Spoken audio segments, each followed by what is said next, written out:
Oh, ang lagay ba intindi lang natin ang senep, tsaka yung mga foreclosed na bahay. Oh, meron tayong panaginip for today's video ha.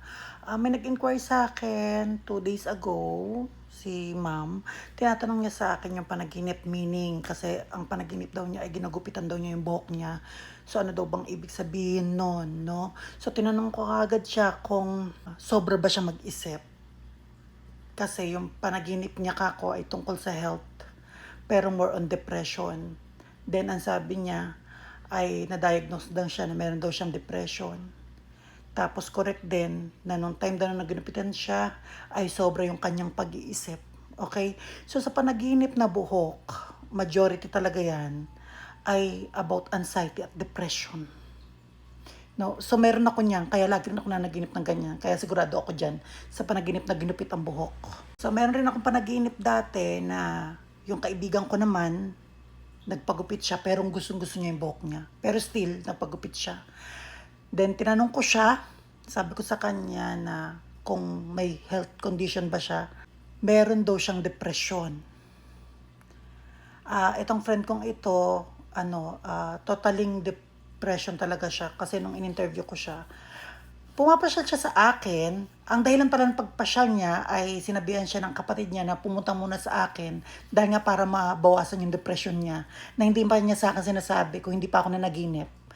Sabi niya sa akin kaya daw siya pinapapunta dito kasi para daw mabawasan daw yung depression niya. At kung hindi ko pa tinanong, dahil nanaginip ako, hindi ko pa malalaman. Kaya pala siya pupunta ay dahil may depression siya. Get Wilson be, I pray for you. Love na love ko yan. And then, sa mga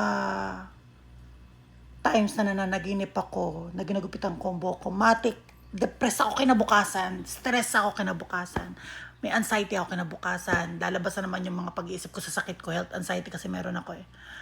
So, ganyan ang panaginip na buhok na ginupitan.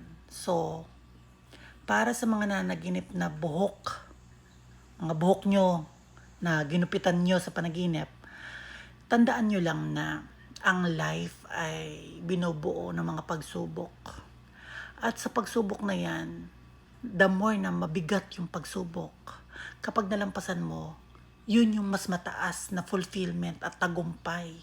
Hindi mo kinakailangan dibdibin, isip-isipin. Kapag depressed ka na, ihinga mo lang.